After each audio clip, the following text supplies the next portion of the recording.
Doha, and welcome to day 2 of the UIM-ABP Aquabike World Championship. This is the Grand Prix of Qatar. The city is awakening under the rising sun. Its reflection ripples across Doha Bay. 10 years in the making to get to this moment, and this has been carrying the weight of history and the energy of a brand new era for the Aquabike Tour. Here, the World Championship meets its final test, and the Asian Continental Championship is going to roar to life all on the same waters that once carried the pearl divers of Qatar's past. Every wave tells a story, and this one is going to begin at full throttle. I'm Dawn Dawson, along with Daniel Anderson. Hey, hey, hey. Hey ho, hey ho. We cannot wait to bring the action to you. We've got a crazy day ahead of us. Let's start out with what's going to be happening this morning. We've got women's GP1 coming at you, Moto 1, and then we've also got ski GP1. Moto 1 as well. It is going to be a barn burner. I know Daniel's already at his edge of his seat. But, you know, before we get too far in to all of this great action, I think we should take a look at this incredible location called Doha, where pearl divers once set sail and traders sought fortune. The old port breathes anew. Dhows drift beside pastel facades in the Mina district, each building brushed in the soft hues of dawn. Coral, mint, lavender, saffron, children chase the reflection of kites in the harbor air as the call of gulls mingle with laughter. The scent of cardamom rides on the breeze from waterfront cafes. Above the skyline looms like a guardian of memory. The port, reborn, carries its history lightly. The rhythm of footsteps on new cobblestones still echoing the heartbeat of the Gulf. Here, heritage doesn't linger in silence. It sings in color in the late afternoon. The gentle clop of mounted police carries along the promenade, a measured cadence against the hush of water on stone. Even the horses seem to slow, ears pricked to the sea breeze, as if listening for stories the dhows still tell.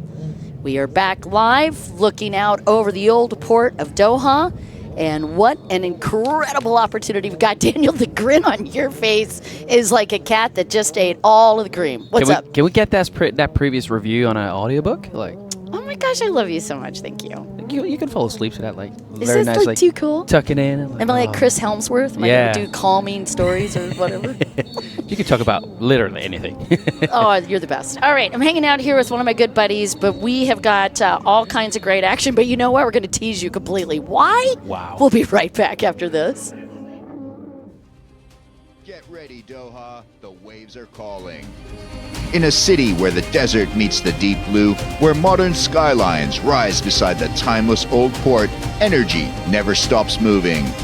From sunrise rides along the Corniche to nights that sparkle under the Gulf sky, this is Doha, bold, vibrant, alive. And this October, it gets even louder. The UIM-ABP Aquabike World Championship returns with the Old Doha Port Grand Prix of Qatar from October 30th to November 1st. The world's fastest riders hit the water, carving through waves, chasing victory, and igniting the heart of the city with pure adrenaline. Woohoo. Doesn't get any better than this. Welcome back to the UIM-ABP Aquabike Circuit World Championship, the Old Doha Port Grand Prix of Qatar. This is Friday. This is where it gets real. This is the final round, Daniel. This is nuts. Amen. Oh my gosh. I can't tell you how excited both of us are. We watched qualifying yesterday, and they lit this water on fire. Oh, yeah. Estelle showed up with the red bib, and she continued that lead with a win in the pole position and made this thing exciting. Should we do a little recap from Italy? Abso-freaking-lutely. Yeah, tell them what happened. Because in Italy, we have had this big drama that, not in Italy, but in Indonesia, we had this big drama that Benedicta didn't complete all her motos, but she came back strong in Italy and like literally gain back those lost points immediately. Here's the entry list as we take a look down this line. Estelle Perret, of course, qualifying with the fastest time yesterday, a 1:39.9. She definitely put her mark on the old Doha Port Grand Prix of Qatar. Benedicte Drange, second. Yasmini Prouse, Naomi Benini, Jessica Chavon, River Varner, Virginia Morales, Emmy Garcia making her way onto the lineup, and Sophie Borgstrom, the Minion Meister, and of course Janina Johansson also in this lineup. Let's talk a little bit. I'm just going to give you a little teaser of what happened in yesterday. Free practice, it was Benedicte Drange with the 1:37. So she definitely made a note. Estelle Perret was right there, and then it flipped in the pole position. Estelle with the 1:39, Benedicte Drange with the 1:42 on borrowed property. Well, I don't think it set her back, though. Look how she rode in Indonesia on that same boat. It was incredible. I've got no critique. Yeah.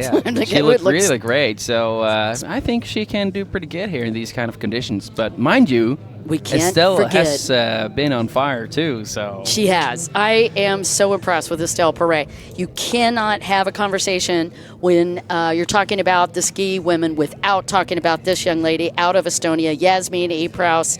Man, she had engine drama left and right in Italy, and yet came out barn burning yesterday with a 1:4.36. She's third in qualifying.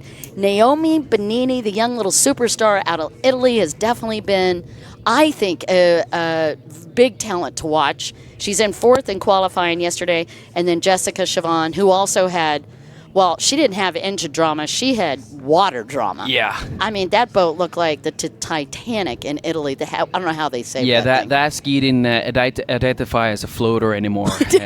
It went full submarine mode. Don't want that to happen. Oh, that's perfect. It was a little more than a slight inconvenience, let's say. Yes, it was a green submarine. But the good news is they saved it. They got it back out. And Jessica is going to be one to watch. She is one of those, when you put her adversity in front of her, she answers that call. She's in fifth. River Varner is going to have the pole position in that second group, young lady out of the U.S. Now, mind you, I got to just talk about her. Now, this is really her very first season here. She wasn't able to make all the stops. And, guys, she came out here without a mechanic, which is like, I don't know, showing up to a gun shoot without a gun. So yeah, she has really, I think, done an astounding job, considering that she's having to do her own mechanic work, her and her boyfriend. Her mom is also out here, Regina, so it's great to see her. Virginia Morales also in that second group, Emmy Garcia, Sophie, and Yanina. And we're doing the parade lap right now, and you are looking at that world champion, Miss Jessica Chavon. I'll never forget her first world title. She nailed that sucker in Kuwait. Kuwait 2020? Yeah, right when we shut everything down in the "this shall not be spoken about ever again." This is where we actually also had the legendary clash between Eminelli and John Borgstrom on the finish line. Oh, that was epic. Yeah, there were so many clips on that. And that was great for us. Not too great for those guys. That was probably one of the most viral videos. If you guys remember, Eminelli Ortendahl and Jana Borgstrom were fighting for the win. They both came out of the split section, and you know what happens? You drift. You're trying to steal the line. So there was drifting happening for both of them, and they bounced off of each other. And I think Jana Borgstrom actually made it across the line, mostly bouncing off of the water. But none of them got points because they both were separated from their skis. And you do have to be with the boat when you cross. One made like this, looked like a wheel rolling through the water. That would be a cartwheel, yeah. Cartwheel, yeah. I think that was Emma making the cartwheel, and then Jonna just went Superman into the sea. Speaking of cartwheels, Daniel and I saw the Flying Man yesterday. Oliver Cock-Hansen qualified. Also. He was 35 feet in the air. The boat was 20 feet in the air. Hopefully we'll get a chance to show it to you. Not even just that. We had also Felix Helgesen side by side with him doing the exact same thing. Like they did it on the same time. It was so lucky that nobody hit anybody and that nobody was behind them because they fell actually right on the finish line. Here's what's the most crazy about it. They got back up and they were still qualified. Yeah, they were like, all right, we're good. Yeah, shake it off. Like, I would have been, first off, I need first aid. I need an and some espresso. oxygen. An espresso. I'm going to need a double. All right, you're watching the Parade of Nations as they are represented out here. We will get ready to go. We've got the update on qualifying again. Estelle Perret will have that whole pole position. So pretty exciting stuff. And I didn't see any penalties on the ladies. Did you? No, I don't think we had any penalties in the ladies class, but we did have some penalties in the big runabout class. You have to hold that. Yeah, you got to hold that news. Hold some of that tea back. You got tea. All right, guys. Speaking of the tea, we're about to bring the very first moto to you. Even this part is tricky for them. They've got to carry these flags through the parade lap. There's River Varner representing the U.S. as she comes through. You saw a lot of French riders. I am just updating our timing here. Hopefully we will get that updated in just a second as we get underway. Man, what a morning. Gorgeous out here. We had quite a bit of breeze yesterday, which also helped with fun qualifying race conditions. Fun qualifying race, Fun and also us. help us, the commentators, survive. Yeah, it was nice and cool. Little different situation this morning. The barely any wind. This is, as usual, going to heat up during the weekend, both on the water and weather-wise. We are, gosh, we're upwards of almost 90 degrees out Yeah, here. very hot. That's like 32, 34. Yes, sorry, I keep speaking American. In world language. 45 chickens hot. Now we're talking.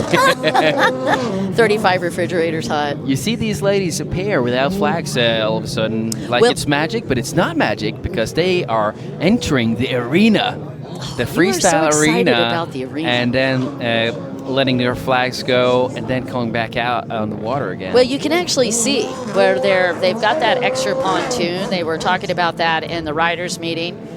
And then they're getting ready for this pontoon start. So it is going to be a pontoon start.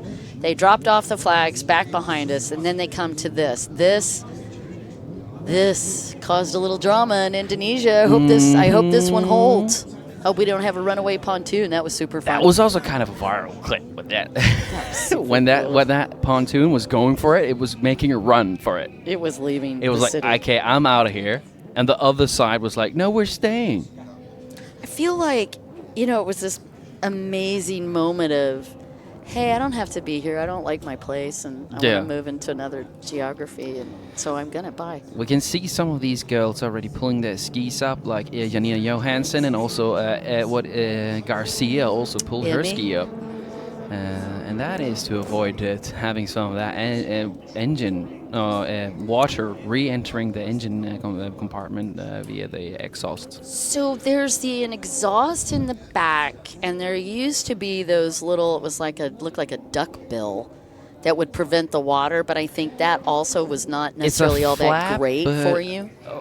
Over time, it's like when you put the ski back into the water, this flat will stop most of the water. Okay. But when it's just laying there, from when you have the engine running, the rubber will kind of make its natural bend and stay kind of bended a little bit. Yes. So if the water will come in. And then you do not want water in this engine. Yeah, because it will go right up on the cylinder head, and then you won't get it started. And that might be what we're seeing from Garcia right now. She had the hood off. Maybe it was something else. Maybe I'm just talking blocks. We don't know. No. I think you be on to something here. We have seen this a lot, so it might be, yeah.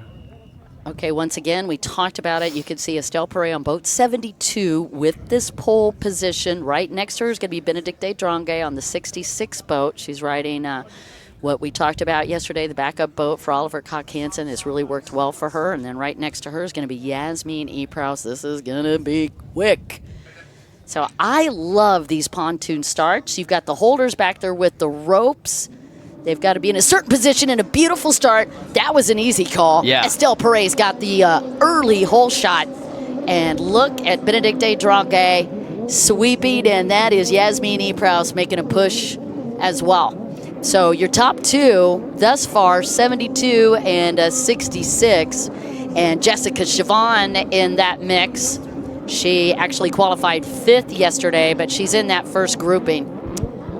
All right, so Estelle Perret goes to the outside, and it is going to be Benedicte Drange on the inside split. Yasmin Epraus goes to the outside, and it looks like Jessica Chavon follows. That was a great start, and Yasmin Epraus in this one, but all the way, it is going to be boat number 72, and I tell you, after Italy and watching Estelle Perret, this is going to be an exciting moto number 1. And we are coming through the split section, and Benedicte Drange stole it from the inside. Benedicte Drange with the whole shot. Estelle Perret in second.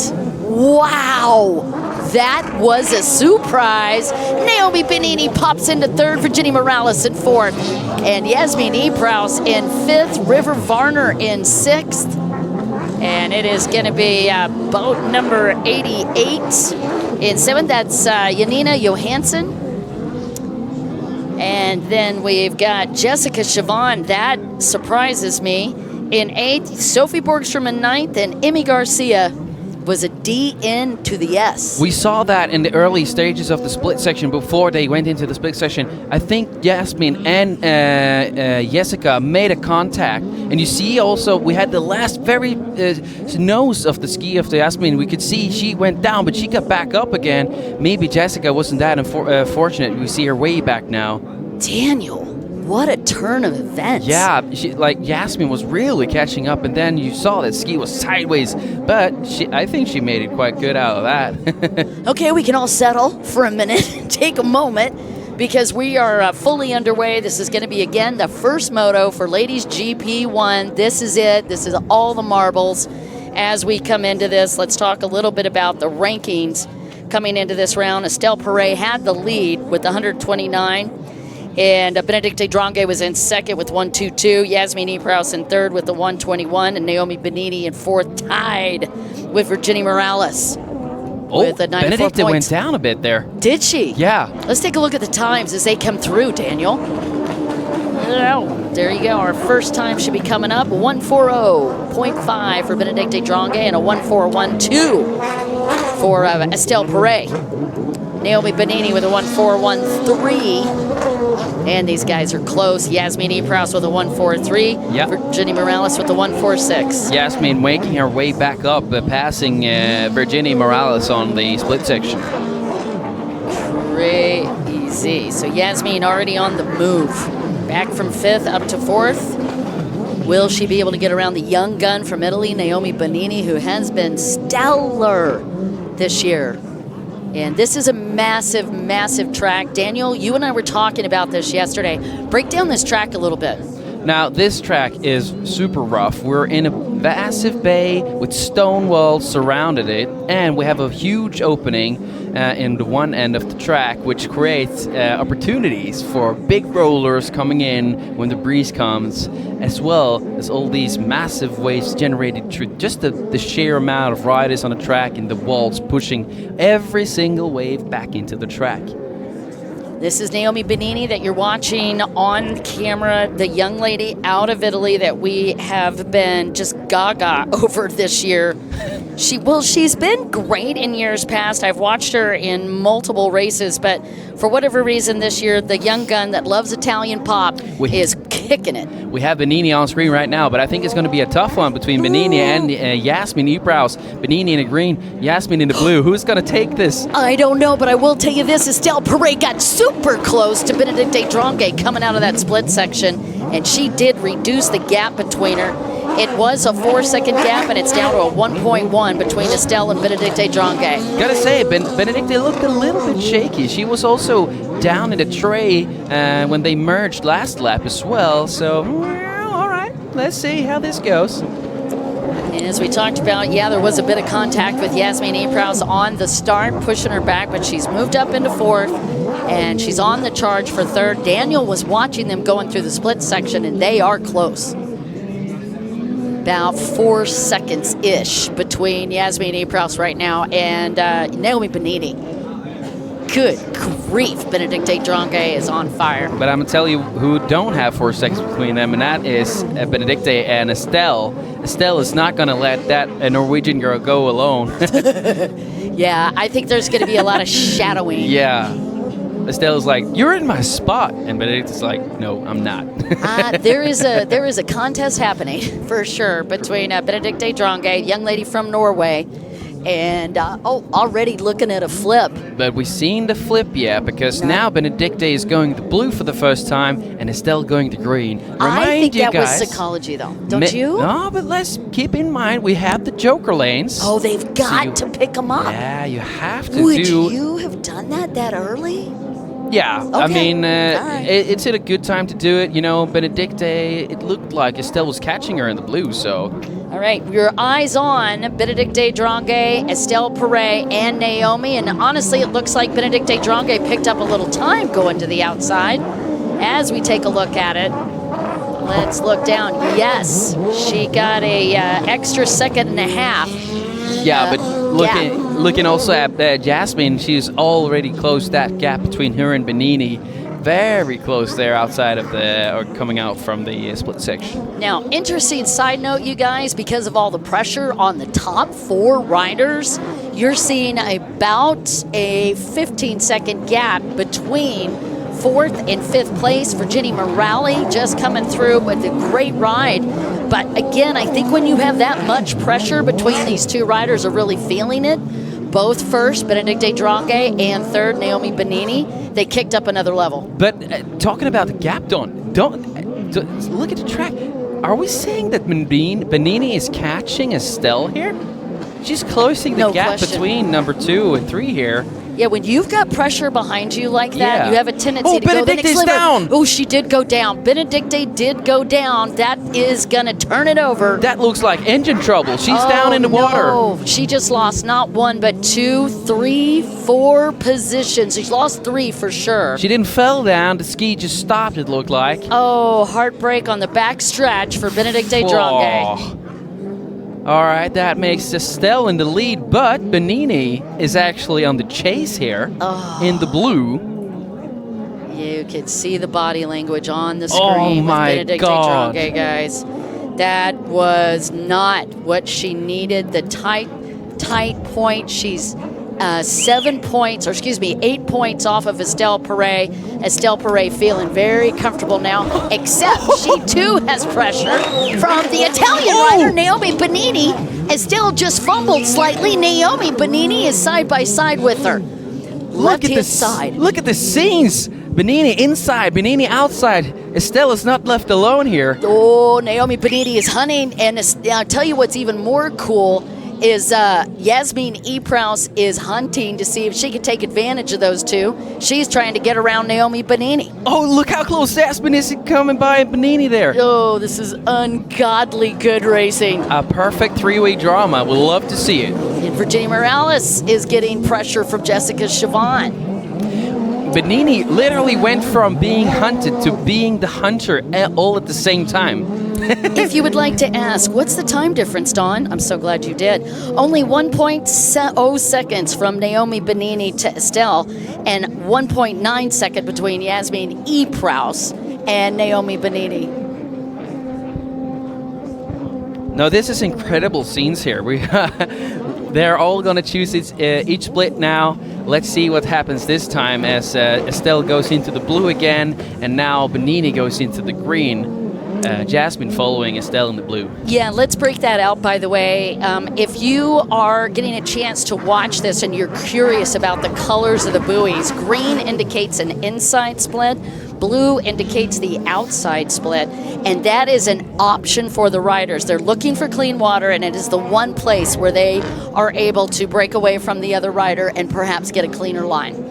What do we got? Shaken, Estelle Perret, still being pushed. Looks like Jasmine is coming by. Oh, Yasmin Epraus side by side with Naomi Benini. Couldn't that merge onto the front stretch? But it's not over yet. Estelle is was not even aware of the craziness going on behind her. Naomi Benini almost got passed by Yasmin Epraus. I'd have to say big kudos for that side-by-side action, and I love the defense that Naomi Benini pulled off. Definitely. Like, she was like one turn ago, she was on to Estelle going inside, outside, and look, she's back onto the hunt again. But every split section, she has to defend. But she's right back on the attack again once she gets past that split section. Very cool. It is a amazing race. We are only in 10 and a half minutes of that. Not only did we see a lead change, but we're also seeing Estelle went down. Estelle? But she's up, but she went down into the tray. She's still racing, but it was a little wobbly. Oh, she still held on. She's got the lead and has not lost that lead, but a little wobble from Estelle Perret on the back stretch. It just tells you how many mistakes we have seen from these ladies today. The conditions are tough. Well, we talked about how critical it is that you don't override and you don't overpower these boats. You're watching Yasmin Epraus. Yasmin going down into the green split. But I was going to say, Dawn, Yes. as Benini followed Estelle into the blue, I was about to say that was not a good strategy considering she is on second place, Benini. But now when we see that Yasmin went down in green, she's back up again. But she definitely lost a lot of valuable space there. Yasmin Epraus now going to have to pay a lot of attention working through the inside split. Your race leader, Estelle Perret, was one-footed hitting that one front stretch. She was a ballerina there. Yeah, nice monkey jump, and she recovered that amazingly well. Let's take a look at the time. A 1:41 was her fastest. That last lap time was a 1:48. Tell you, Dawn, this is very unusual that we see Estelle so uneasy, let's say. She's making these small mistakes, almost losing the boat, losing the foot. It's pressure, bud. She knows she's leading, but she's got 8-point gap. That's not great, although you should be able to settle. Benedicte Drongue has given her an extra gap because that was the closest one to her. So it's time to settle. Yeah, I mean, Benini looks way more settled in, and like normally we see Estelle, like her brother Jeremy, very stable while riding. Not a lot of mistakes from these ladies normally. Looking down at these different riders, we've got boat number 99, that is Jessica Chavon, who got around River Varner. She's at 5th. She's been hunting Virginia Morales, but Virginia Morales has been holding her ground as well. She's in 4th. Yasmin Epraus in 3rd. Naomi Benini 2nd. Estelle Perret still leading. And Estelle, while she may look uneasy to Daniel on screen, she has been riding mostly flawless. Once again, takes the outside split, and it looks like Yasmin Epraus is going to be going to the outside as well. I would not be surprised that all three go to the outside. Yeah, all three went to the outside, and I was like, okay, but why is Jasmine following Benini here? She has nothing to lose taking the green, and we have seen so many close battles from the green and the blue together, and definitely she will not be able to advance on these riders in the same split section. I kind of wonder if it wasn't because she got wobbly on that other lap right prior to. Oh my gosh, Naomi looks good. Trying to regain some momentum, you Maybe, think? Yeah. maybe, Daniel. If you got a little shook up on that inside, it'd be like, just recenter. Yeah. Also, what you and I have to consider is, I don't know how many laps she did on the outside. Maybe she felt like she had to pick up that second lap.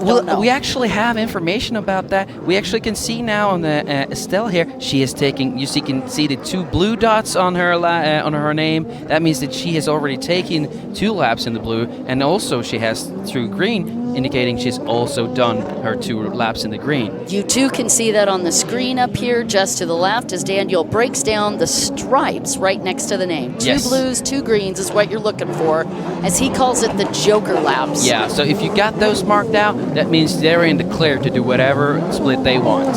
Oh, my heart's a-flying on this one. We've got 14. We've only got 30 seconds left of this, then another lap, and they are going to be wrapping it in. It's got to be heating up under the helmet with Estelle. Look how close Yasmin is to Benini now. She's in the same frame as Benini now. They are taking each other's splits. Benini going to the inside. Yasmin going to the green again. Oh, Yasmin Epraus. I wonder if she didn't kind of force that a minute with Naomi Benini. And that, to me, it felt like that outside was a little quicker. Well, we don't know because we can see the entrance of the green split is very tough. The inside split is very tough, but it probably gains up momentum later during the stages of this split section. Now, let's see when Jasmine and Benini come together here. Oh, crazy. You're watching Estelle Perret and the top 3 riders, and that is really close. Holy hole shots. I don't even know how they found a gap there as the white flag comes up. Yasmin Epraus got pushed wide on that, Daniel. I think that is as close as you can get to a block pass in jet skiing. Without touching. Yeah, without touching. Like she shut that door for Jasmine. Oh, that was she had crazy. to get out of the way there. Actually had to go in towards land to avoid Benini there.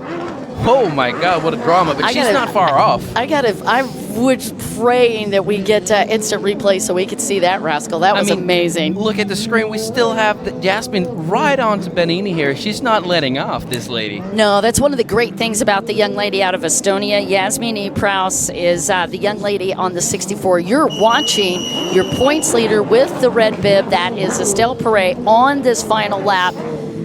Whew. Race 96, her birth year. She usually races boat 96. Right now she's under Jeremy Perret's boat, her brother, who she absolutely loves riding with. I tell you, Estelle has some little gap to Benini now on this last lap, and I think she needs that. And but Benini is not in the clear. Following Estelle now into the blue. Yasmin going into the green for the last time. Let's see what happens. I am astounded. So Estelle Perret, outside split. She's going to pick up that outside. It's worked for her all the time. Now, typically in race genre, in the last lap, you go to the split that's closest to the flag, which would be the green buoys. Estelle felt more comfortable in the outside split. She has a little gap, feels like she's faster, and it seems to be converting well for her. So Estelle Perret, final couple of turns, no dramas. She takes all the buoys she needed, but Yasmin Epraus coming from that inside, and that's going to be a drag race. Win goes to Estelle Perret. Second by a hair. Insane. Naomi Benini and Yasmin Epraus. Insane racing from all of these riders. Kudos to Benini, who held her ground while attacking Estelle, also defending her rear from the never-ending charge from Yasmin. Daniel, I'm telling you that unwound fast on that inside split for Yasmin Epraus. Just recapping that, she almost took it. Yeah, she was that she close. Was inches close, and it was a race to the very end here. Girls, did you bring the rodeo? Heck to the yes, you did. Your top 3 once again, Estelle Perret, Naomi Benini, and Yasmin Epraus. Rock stars in the house here at Doha, Qatar. Let's talk a little bit back. Jessica Siobhan just jumped through in 4th, got around Virginia Morales, who's going to be in 5th, River Varner in 6th. We'll show the scorecard in just a minute. Wow, beautiful run in Moto 1. I mean, it looked like Benini had it comfortably, but she went down into the tray on the very last turn before the merge there, allowing Jasmine to catch up again. Oh my God. Let's talk about the unspoken sadness of Benedicte Drange, who had the whole shot and was rocking this race. Unfortunately, engine drama. Nobody loves drama. She even passed Estelle. Unbelievable. To get the lead there, and then she went down like mechanical issues. Unbelievable. Wow. Got around. That's right. It was Estelle with the whole shot. Benedicte got around and then broke. She even passed Estelle there. And, because Estelle looked super solid. But then, on the first lap, before we even got the first lap, Benedict was like, I'm just going to take that. All right. So as we're, I just want to do a couple of salutes here. Jessica Siobhan actually started back in 8th and ended up in 4th. What a run for the young lady out of France. She's got to have a huge kudo for that, especially in this field. And Estelle Perret pursued, persisted, and took the win, held on to this points lead. And it's going to be tight, but she just got herself a little more cushion. Mind you, the point system works like this. If you take the win, you have 25 points. Second's going to be, I believe, 23. 22. Sorry, 22, and then it goes down from there. 28.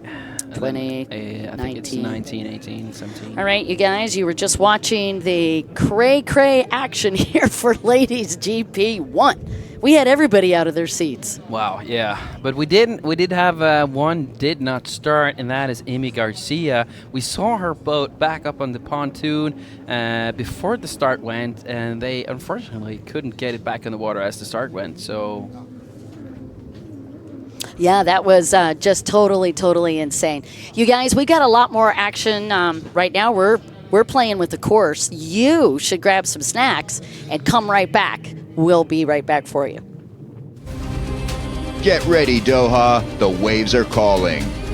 In a city where the desert meets the deep blue, where modern skylines rise beside the timeless old port, energy never stops moving.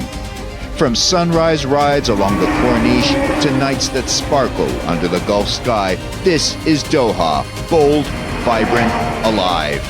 And this October, it gets even louder. The UIM-ABP Aquabike World Championship returns with the Old Doha Port Grand Prix of Qatar from October 30th to November 1st. The world's fastest riders hit the water, carving through waves, chasing victory, and igniting the heart of the city with pure adrenaline.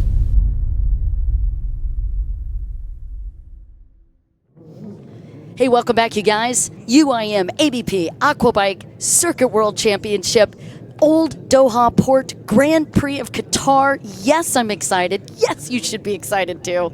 The qualifying, to me, was the prelude to some insanity in this first moto. Let's talk a little bit about it. We had in qualifying yesterday, wait for it, 19 ski GP1 riders. Daniel? No, that was in men's qualifying yesterday, and we saw some great and unexpected names on this list. I mean, we have so many great riders on this list. So who's not gonna be in the Q2? I don't know what to tell you now, man. Oliver Koch-Hansen had the fastest time in free practice. He smoked a 1:3.67. Matteo Bonini answered with a 1:3.8. So did Kevin Ritter. Now it's just practice. Let's go to pole position. Oh. Pole position ended up like this. Quentin Bosch laid down the law yesterday with a 1:33.8, baby. Jeremy Perret was in second in qualifying with a 1:37. Kevin Ritter answered that with a 1:3.74. Oliver Koch-Hansen in fourth with a 1:3.84. And Valentin Dardelot rounds out your top five. Fantastic qualifying yesterday. Notables, however, Morgan Perret is going to be pole position in that second group. Daniel, definitely one to watch. Anthony Biernot is going to be seventh. Toshi Ohara, Thomas Bento, who we have been gushing over this week, and then, of course, Soshi Sato. Here's your lineup. Quentin Bosch, Jeremy Perret, Kevin Ritter, Oliver Koch-Hansen, Valentin Dardelot, Morgan Perret, Anthony Biernot, and Toshi Ohara. Look at all the different countries represented. Thomas Bento, Soshi Sato, Matteo Bonini, Yanni Hamelin, Alex Barrett, Axel Courtois, Andrew Hubert-Laurie, Felix Scharf. That should be Benjamin Scharf. Yeah, that should be Felix. Or Felix Helgeson. That sounds like what I did yesterday. I think I mixed up multiple names. Maxine Russell, Nizar Abdul Jadale, riding for Saudi Arabia. It's great to have him here. This is his second time in Aquabike. And then Benjamin Scharf rounding out your field. It's going to be I don't know what else to call it. It's going to be a rodeo. Definitely. Big freaking rodeo. All right, so Quentin Bosch. We got to talk Italy. I mean, we had Italy, you know, that was I think we saw the best we've ever seen Quentin do there in the last moto there. Guys, I if you haven't seen it, may I just suggest go watch. Yeah, do it. Watch second. Well, you can watch all the motos. Yeah, they were pretty freaking awesome. But in particular, that last one, Quentin Bosch had broke in moto number 2, which forced him to start on the far outside. Anybody that's been around any kind of thing with a throttle, you know that is not fun to have that much real estate between you and the first buoy. Yeah, you got a long ride. Well, he made that long ride spectacular. I've honestly, Daniel and I off camera were talking yesterday, I think that's the best race I've not only ever seen Quentin do, but he had such an incredible field of riders to get around. It was insane. He ended up taking the win in Moto 3. Not to be a spoiler alert, but there you go. But you should watch. Definitely. There is QB1.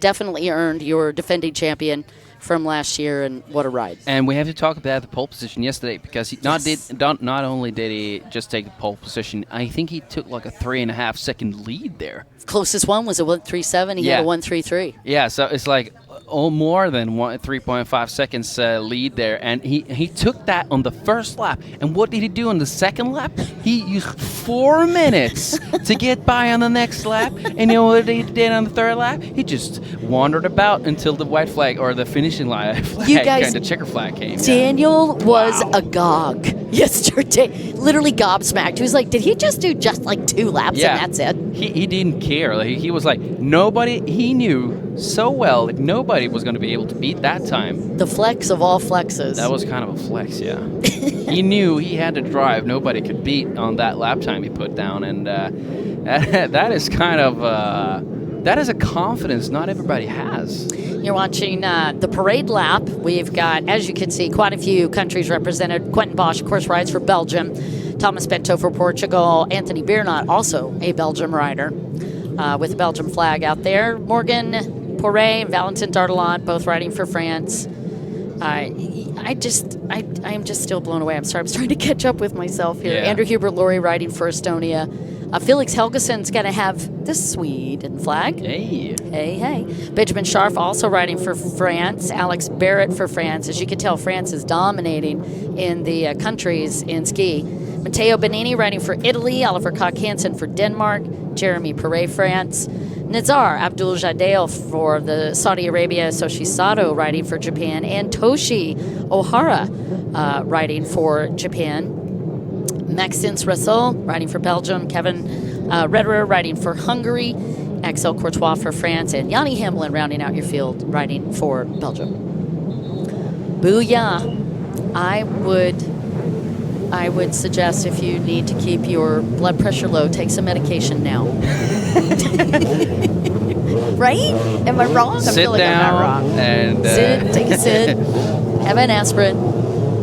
Lock and load, baby. Yeah, put on your Garmin watch and, check the blood pressure and heart rate. There is nothing more exciting. You can hear them, even in our microphones, just coming from the front stretch, and they're not even lit up yet. Wait till they put the afterburners on these things. Oh, this is so exciting. Now they're going into the arena. You were so fired up about that last night. Guys, he cannot stop talking about the arena and gladiators. I felt like I needed to watch Russell Crowe last night. I'm thinking this is as close we're gonna get as like a jet ski gladiator arena. Spartacus. Yeah, the closest one we had was actually inside indoors race in Paris back in 2000. Oh yeah, that was insane. That was a biggie. Those who were there, lucky guys. I didn't make it, but he's not bitter. I'm not bitter, Larry. All right, we are teeing them up here for Ski GP1. These boats are like twisted sisters tweaked out. You can spend a lot of money.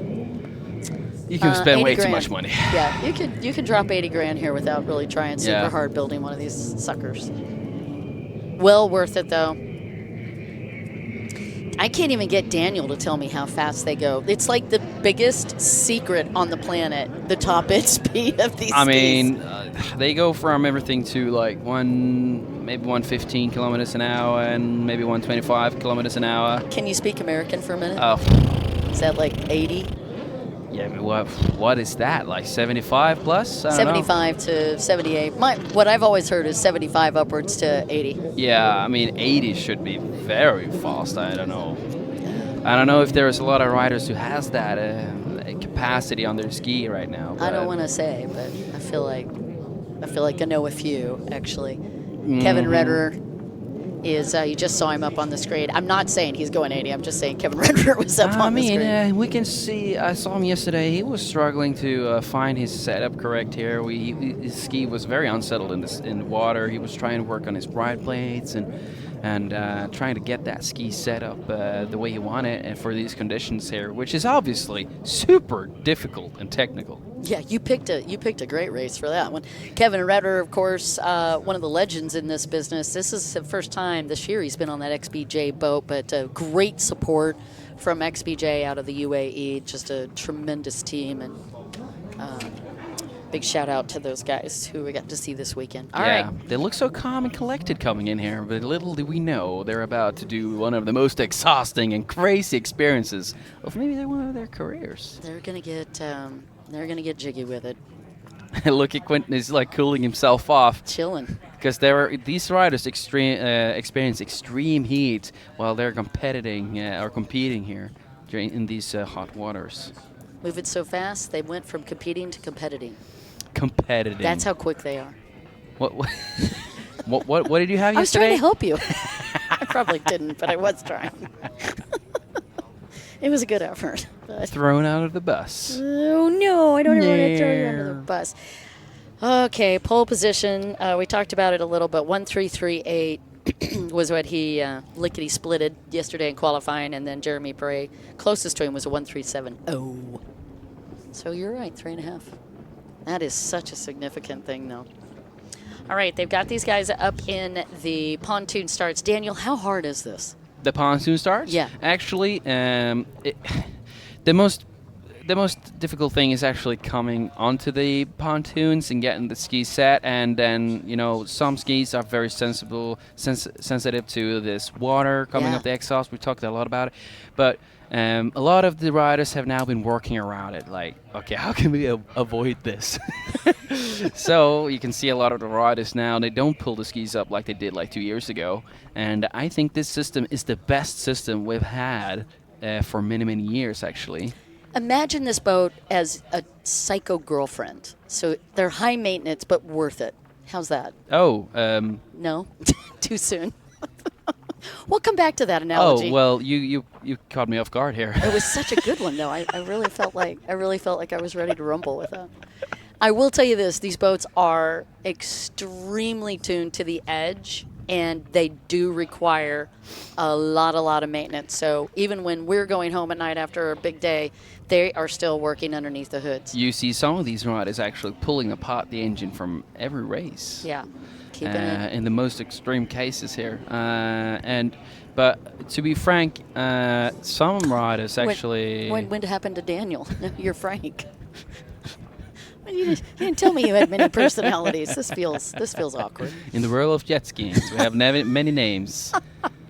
No, but to be frank, like the power they have on these boats, I think some riders, or actually quite a few riders, would actually benefit from having a little bit less power, because they will not be able to use it now during these conditions. What you're watching here is the starting grid, and they are just repositioning that so that they can make sure that the riders can see them very easily.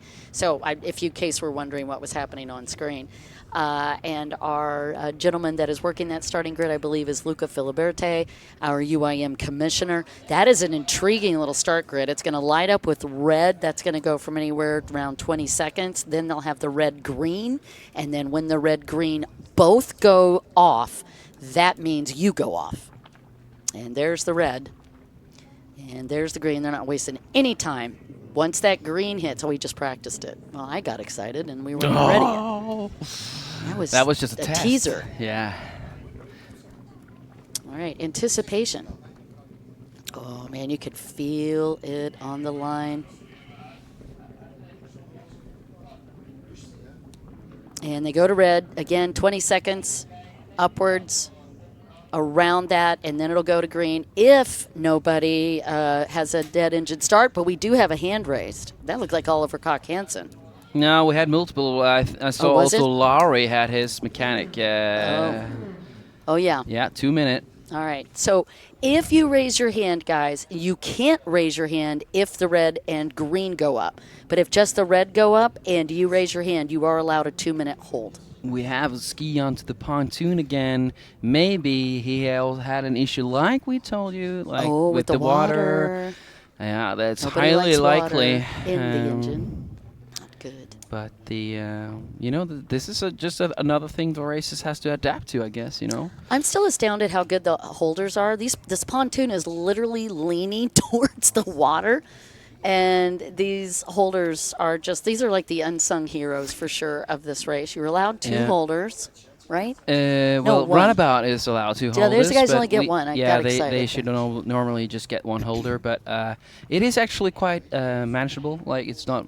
It's actually quite safe. You know? Really? Yeah. Okay. It looks worse than it is. It really does look Yeah. No, it precarious. is actually quite okay. All right, so again, my bad. It is 1 holder for ski, 2 holders for Runabout. Yeah. No, it is actually quite good. So many boats out there. We go back to the red. Again, upwards of 20 seconds, and then we'll move to the green. Once the red and green are up, they cannot go backwards. Will not be able to do any more 2-minute holds. And as you can see, these guys are ready.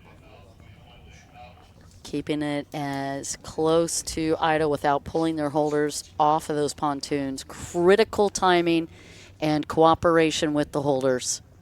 And this is a long start. Very quiet down here as they get ready. And it is about to get loud. Oh, Okay. and they did stop them again. They hold it back again. All right, well, they never moved off of the red to the red-green. Whew, that was tense, though. I had to take a breath. I don't think I was breathing. I know Daniel wasn't. I hold my breath there.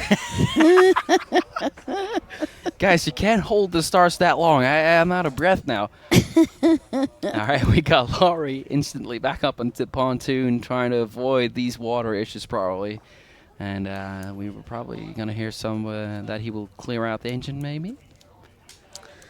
All right, so this is the second hold. Now, if you don't, the rider that gets the 2-minute hold, if they don't use that whole 2-minute hold, there is still another, whatever's left still on the clock, we can allocate to the next rider. Is that correct? Well, before the rules were if you use it once, you can't ever use it again. But Okay. Yeah. We did get another hold. yeah, and- Laurie's out, it seems like. Oh, no. They're working on the boat. Yeah, they're starting without him. And they're going to bring it up. And now once we're here, we cannot go back. Well, No. he did say stop. Oh, Luca is stopping it once again. I'm wondering. Oh, the tension, guys. The tension. Just let it go. Whoa.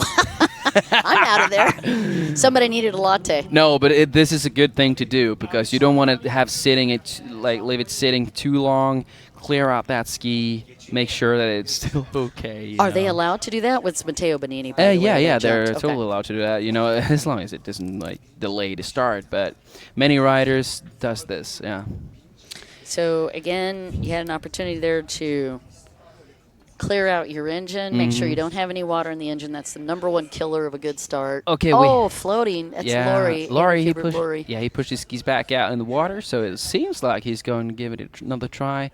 That is good that we have all the guys back on the Come back. line. Come back. Come Heel. back, baby, come back. Heel, boat 11. Heel. Okay, good dog. All right, let's get him racked up back into the pond. Now, by the way, they have these little lanes. Yeah, I don't know if you could. Yeah, you can kind of see it even with Quentin. They've got a little lane so that the back of that boat is actually in the little lane. I don't know if that really helps them keep the boat straight. No, That's up to the holder. no, but I think it's good to have because it allows you to keep that little space from your neighbor. Let's say. Okay. I need my personal space. Oh, we're going again. Red light is up. They're walking their way down the line. Once they get with that, they'll go to the green. No going back now. We are off. And a great start. Oh, my goodness. Quentin Bosch. Hello. Knockety knock, knock. And he has got a lot of company with Jeremy Perret in second. And that's Valentin Dardelot up in third on the number 8 ball. That Spectrum boat. But, man, look at Quentin Bosch already trying to hit the next level. Quentin's going into the split section, and he's going to go to the inside. And looks like Oliver Koch-Hansen will be following him into the inside split. What do you want to bet Jeremy goes to the outside? Smart move, trying to get some clear water. The gentleman that took a 3-minute gap between himself and the rest of the pack yesterday and an astounding win in Italy is positioning himself for a hole shot from the inside. You're watching Quentin Bosch on boat number 1. And his nickname, QB1, and you can certainly see why he took the whole shot. Oh, and it's a battle between Oliver Koch-Hansen and Jeremy Perret for second. They're going to call it for Jeremy. Oliver Cockhansen will be third. Valentin Dardelot fourth. Kevin Redder right up in fifth. Toshi Ohara in sixth. Morgan Perret in seventh. Soshi Sato in eighth. Alex Barrett in ninth. Anthony Bernot in 10th. And Yanni Hamlin in 11th. And Andrew Hubert-Laurie from Dead Engine and On the Pontoon up in 12th. Gentlemen, we are underway. What a great start as we get a rocket. We saw Jeremy and Oliver side by side once again. Haven't we seen that before today, this year, Don? I've seen it so much with you. Oh, we're watching Kevin Redder on boat number 90, the gentleman that's riding for XBJ. We've talked about that quite a bit. Hasn't had a chance to be on this boat, and he is moving up. Yeah, Oliver Cockhansen made a pass on Jeremy, actually, off screen there. He's right behind, well, not right behind, but he's behind Quentin Bosch right now. All right, so Oliver Cockhansen off of that back stretch has moved into second, and our cameras just grabbed him. Oliver's going to go to the inside following Quentin Bosch. Meanwhile, Jeremy Perret, who got called for the second on the whole shot, is going on a little redemption. He, too, is running a 72 boat, which looks kind of familiar. You just saw that. And isn't it interesting that that boat seems to be top 5 quite a bit? Every time. It just shows you the quality of the rod as it has. No question about it. This gentleman yesterday looked like a wild monkey in qualifying. Oliver Cockhansen, as we mentioned, in that was airborne, and we've got a lot of switches. This is Dardelot and Redderer. Redderer trying to get around Valentin Dardelot. That's your battle for fourth. But it's not over yet. No, it's not. He just dumped into the inside. We are watching him on screen. He is working Valentin Dardelot like a hot minute. Oliver Cockhansen, after getting around Jeremy Perret, has got Quentin Bosch in his gun sights. You see that Oliver Cockhansen has the red bib on. That is because he is your points leader coming into this final round watching Ski GP1. And let's actually pull up those points for you really quick. And of course, they're going to change after this. Oliver Cockhansen with 128. Jeremy Perret in second with 117. And Quentin Bosch, after a couple of breaks, is back in 6th. But these last couple of wins have moved him up. He's currently in 6th, but I think after this, he's got an opportunity to move up into 5th. Yeah, seeing Kevin here fighting on really with his ski here. Hope he settles down a little bit, because we saw that also on the pole position yesterday. Really handling this ski, manhandling it. Yes, he's having to shift his riding style. Normally, Kevin is very much a finesse rider and very quiet on the boat. I love Daniel's inside as he switches legs, working the blue buoys. That's the outside split.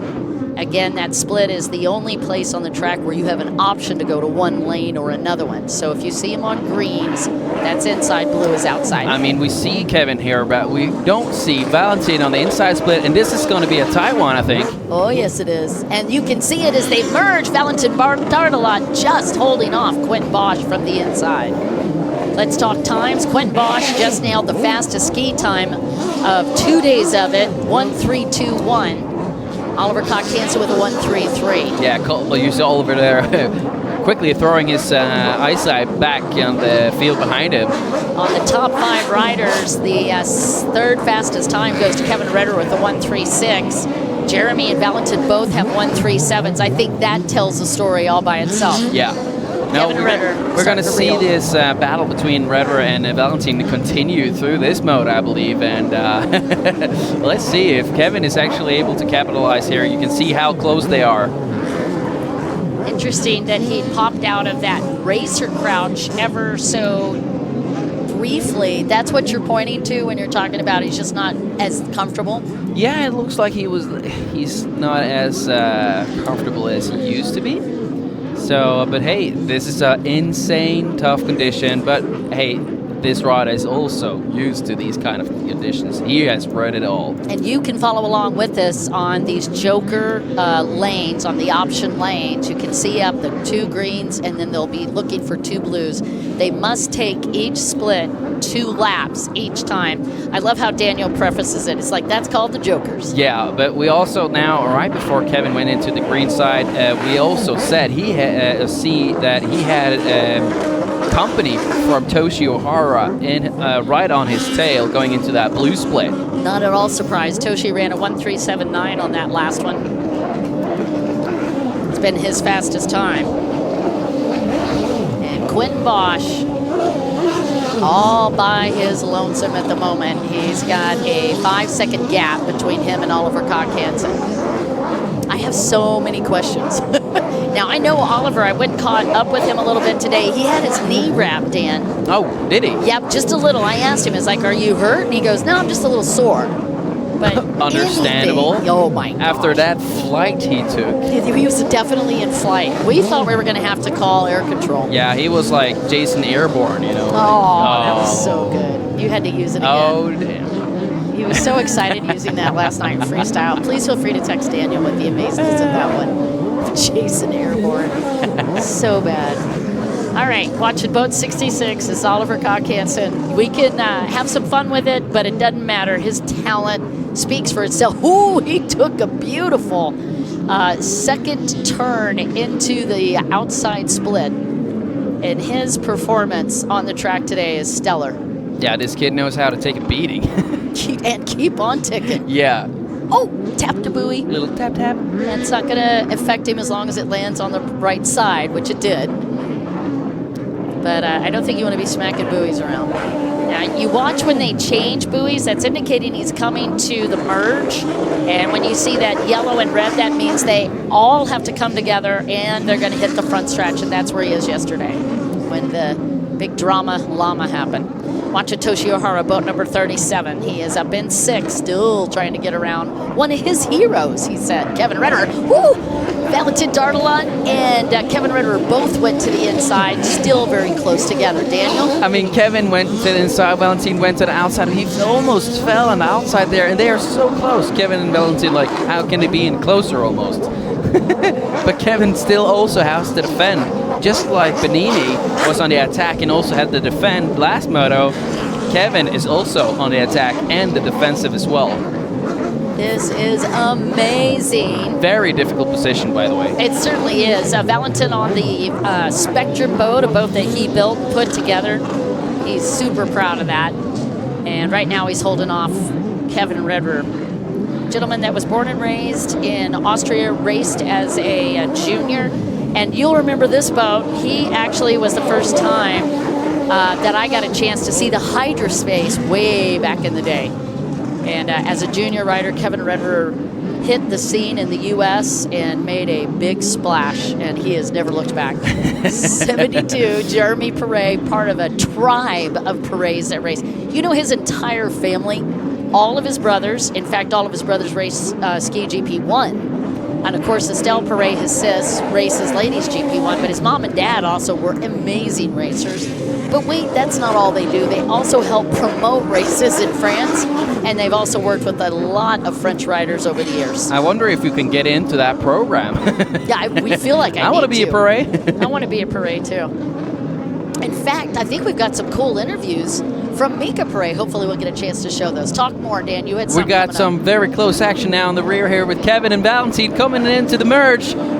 Oh, side by side. It's Kevin Ritter on the outside trying to sweep, and he doesn't. He completed the pass on Valentin. They were beautiful riding from both these riders. But wait, Toshi is immediately on the attack of Valentin here. Oh, Valentin's getting no relief. Valentin Dardalat 8 is now being hunted by the Samurai. This guy is not getting a rest. Look at Kevin Ritter now. I very rarely see Kevin Ritter coming out of a riding crouch and stretch his back, and he's done it a couple of times. Daniel, I think you're right. I think that boat is giving him a little havoc. It's giving him a hard time, but he also said on social media after the Italy race that he was not in the shape that he wanted to be and went immediately to work. But it looks like he's doing pretty well right now. Not maybe the whole shot he wanted, but his riding is still on point. Yeah, despite all of that, he is now hunting Jeremy Perret, and also congratulations to Kevin Ritter. He has every right to have a little break this year. He had a brand new baby, and congratulations to him and Laura.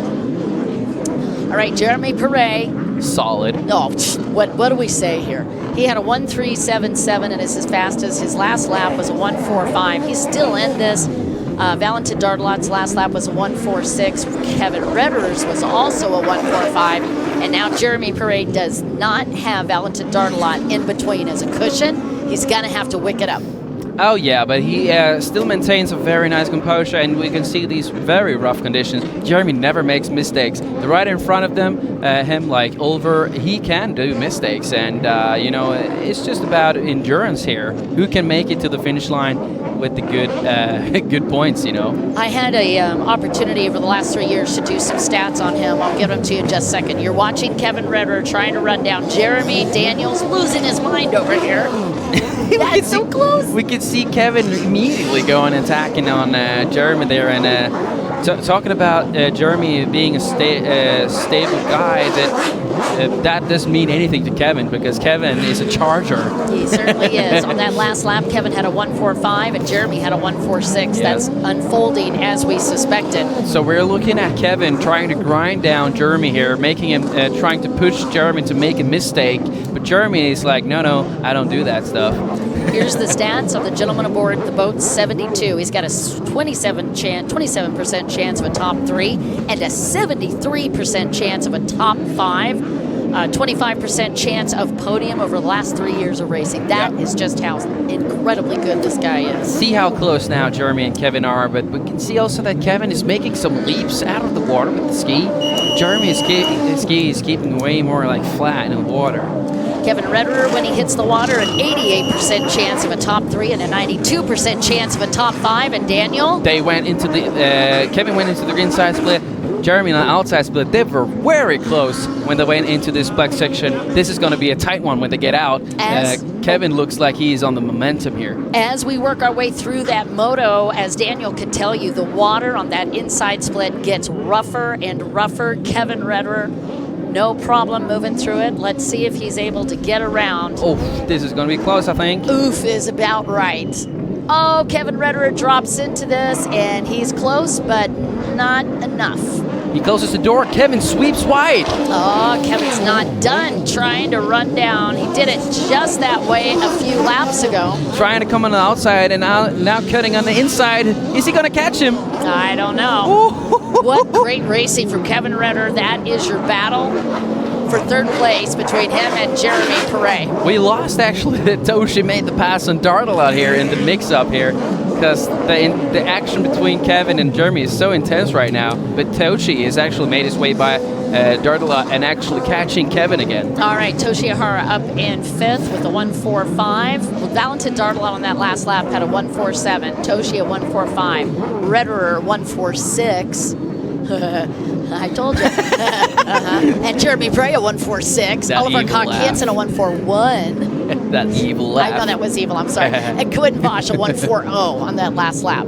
Yeah, interesting. Like, we see that Bosch is like, he's slightly pulling away from Oliver, but we don't see Quentin with that momentum like he had in Italy, where he was just wrecking everybody. Oh yeah. Well, listen, when you're in 6th right now. Quentin is no stranger to how to win a championship. No. He's got to rack up points. Oh yeah. He is down in points. Your gentleman that's currently smoking in the points is Oliver Koch-Hansen on the 66 boat. Oliver's doing exactly what he needed to do. He's riding steady. He's not riding insane, trying to run down Quentin. He doesn't need to. He's just riding a good race. Toshi Ihara right now, who's also in the point hunt, has done what he needed to do. He moved up into 3rd. Let's take a look at Toshi's in 3rd overall with 95 points. Yeah. He's sitting pretty. Yeah, and also, you know, Quentin, it's very difficult for him to win the championship overall here, actually. We got to talk about Mika. Mika actually came into this in 4th, won the Grand Prix in Italy, and then unfortunately, in just one moment of exuberance, did a backflip and also cost him. So a broken foot, Mika Perret unable to be out on the water. Not ideal at all. That's actually pretty bad. Quentin Bosch is who you're watching on the screen. The gentleman that is in the lead, he had a 1:42 on that last lap. And we're trying to get our eyeballs again on Kevin Redder went down. Toshi went by him. OMG. Kevin is back up, but Toshi got in front of him. Now Toshi is right behind Jeremy Perret. Wow, Daniel. The mix-up, Kevin is getting tired. We can see he's stretching his back now and then. Maybe he's wearing it out. Quentin Bosch, no stretching. And that's what we're talking about. You see that race crouch that Quentin Bosch has? He's dropped down. He's got an aggressive style. He's holding on gently, relaxed, working his way through the buoys. That's the kind of positioning that you like to see on the boat. And right behind him, Oliver Cock-Hansen, who has been training like a crazy man in 2025. Also in that comfortable race position. Oh, he's Oliver's in a super comfortable spot right now. He's not threatened behind him or in front of him actually, so he can just do his own thing. Ooh, making a little slide there. I didn't see nothing. 6 seconds. He's only 6.6 seconds off of Quentin Bosch. But back here, Kevin is coming by Toshi again, sweeping on the outside of Toshi.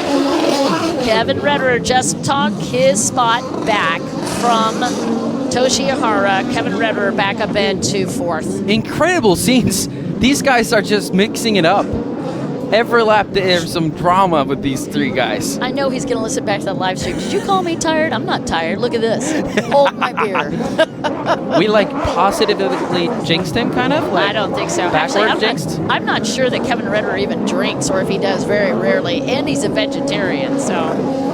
Look how close these guys are. They're like in the same frame, all 3 riders. It's insane. You can actually see them in that frame. There's Jeremy on the 72, that kind of red boat. There's Toshi Ihara on the red and black boat. Look how rough these conditions are. Every racer are pounding into every turn, you know. While we have been going crazy over this, white flag has popped up with a 17.5-minute moto. What? Already? We're not done here. Almost over. We're not done here. We're not done We here. want more. It's easy for you to say, but you don't have to do these boats this time. All the riders going to hate me for saying that. We want more. We want more. Like, no, absolutely not. The rider's like, no. We'd like lunch, thank you very much. All right, Oliver Cock-Hansen, bravo. And Daniel still watching the crazy. Now, and Oliver went down ever so briefly. And here again, Quentin Bosch, your race leader. Daniel, what's going on? We have a big fight in the split section coming up. All right, that's got to be between Perret, Toshi, and Kevin Rederer. Yeah. Toshi Ihara goes to the inside. Jeremy on the outside, taking the lead again in front of these 3 riders. Okay. Now, it's not going to be any dramas yet, but look how close Kevin Rederer is from that last lap to this one, and he too sees the white flag up. Oh, and Kevin Rederer just went to the next level with Jeremy Perret. He's trying to go on the outside of Jeremy. They were not able to do it, but we saw that Kevin was going into the blue split together with Jeremy, leaving the door open for Toshi going into the green. You're watching, you're watching your 2 leaders, Quentin Bosch and Oliver Cock-Hansen. They too are going into that split section. Quentin Bosch is going to go to the outside. And you know what? Oliver Cock-Hansen, what a smart dude. Such strategy. He's going to cruise it through the outside as well. Not going to put any pressure on it at all. Let's take a look as Quentin Bosch makes it through his final couple of turns. And as he does that, ladies and gentlemen, is a wrap. Quentin Bosch taking the win in Moto number 1. And it is going to be Oliver Cock-Hansen for the win in Moto 1 as well. The 2nd place in Moto 1 for Oliver, your points leader. So 1st and 2nd is out. We don't have to worry about them. Now we've got to take a look at 3rd, 4th, and 5th. And that's the battle that Daniel is losing it over. He's doing a tap dance. Like, they're he's coming shaking. one last time into the split section. Kevin going to the green, Jeremy going to the blue together with Toshi. This is going to be tough. All right, you guys, as we watch them work through this lap traffic as well. Oh, it's crazy. There's lap traffic in the blue, yeah, correct. Jeremy making a small fumble. Yes, he did. And he had to get around a rider that also went down. So Jeremy to that outside, and it's going to open the door for Kevin Rederer on the inside split. Oh, but Jeremy's closing the door. Kevin Rederer almost had it. Jeremy Perret locked the door. Beautiful run. Less than a second between Kevin Rederer and Jeremy Perret. Wow to the wow to the wow. Jeremy Perret is going to get the official call as 3rd. Kevin Rederer in 4th. Toshi Ihara in 5th. Daniel, take a breath. That was like a photo finish almost. Like, imagine if the finishing line would be like 20 meters further back, you know, then Kevin would gain the momentum. He was like eating in meters every single centimeter here. Oh my God. I've got to give props as well. Valentin Dardelot 6th, Morgan Perret coming across in 7th. Anthony Biernot is going to be 8th. And I don't know about you, but I need to catch my breath. That was stupidly cool. Insane. Daniel, literally, the camera wasn't watching it, but Daniel was watching the drama unfold between third, fourth, and fifth. That was nuts. Insane racing from these guys, and they made it so entertaining. All right, a quick recap back. Quentin Bosch with the whole shot. Didn't fumble, didn't falter. He held that composure together beautifully, took the win in Moto number 1. Oliver Cock-Hansen gave us a little excitement. There was a little dancing happening. Yeah, he had some of those dancing moments. Little Maybe he just dancies. wanted to show off, be like, hey, tap, tap, tap. Just I want can to move. keep it interesting. He's going to end up in second. I think the coolest thing to watch today, though, was this ridiculousness happening with third, fourth, and fifth. Kevin Redder, you putting the super pressure on Jeremy Perret. That was outstanding. And Toshi Ihara, the samurai from Japan. Guys, we've got so much more action for you today. This is going to be a massive day. Please feel free to come back and join us this afternoon. I'm Dawn Dawson. Daniel Anderson. Hey, we'll be back right after later. Alligator.